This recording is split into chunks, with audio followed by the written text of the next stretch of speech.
also, our evolution of friendship. There were times when we didn't talk to one another. Yes. And that's the truth of the matter. And that was definitely something I wanted to hit up on that. We've gone through periods of time where we're just our friendships took a break. You know? And I think it's okay. I mean, it's okay. But I think at that time it was harder, or it wasn't as accessible to reach one another. There were no cell phones. We lived across bridges.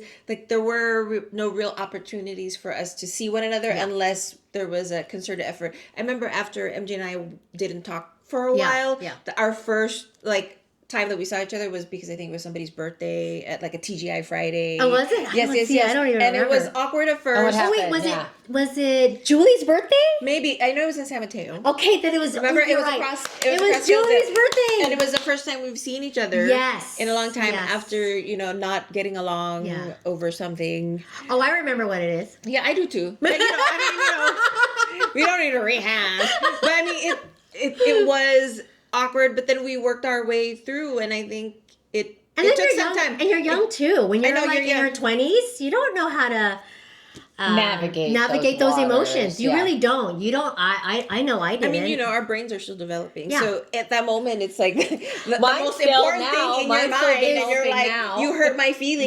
Yeah. I think you're no, that's what it is. It's you hurt my feelings. And I'm not I don't want to deal with this shit. And that's what you do when you're young. You're like, well, I don't want to deal with it. So I'm just going to move on for now. And then we're just going to reconfigure our friendship. And like you said, it was easier when you don't live close to each other. So there was really no opportunity to be like, hey, let's talk, right? Because you were on one side of the bay and I was on the other. And and I do remember that. But I think that's what's key about midlife friendships is as you grow, as you mature as an adult, you realize that you can't solve anything without talking to people. Yeah, you have to. Yeah.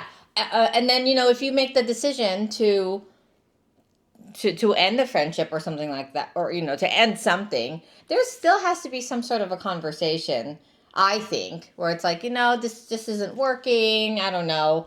Text me. Well, go to H. I don't know. I think we've learned when you're older, sometimes people won't respond no matter how much you plead and go, hey, I'd like to talk about this. True. You learn to go, okay, right. I've reached out. Let them. It's a let go fairy. Mel Robbins. Mel Robbins, my guru. But because I think when you get older, you learn. You're like, okay, I'm going to reach out. Let me extend this olive branch. And there are people who won't respond, and that's your cue. To go, that is a cue. That is. What do you say? That is a response. That is a response. A no response is a response. Yeah.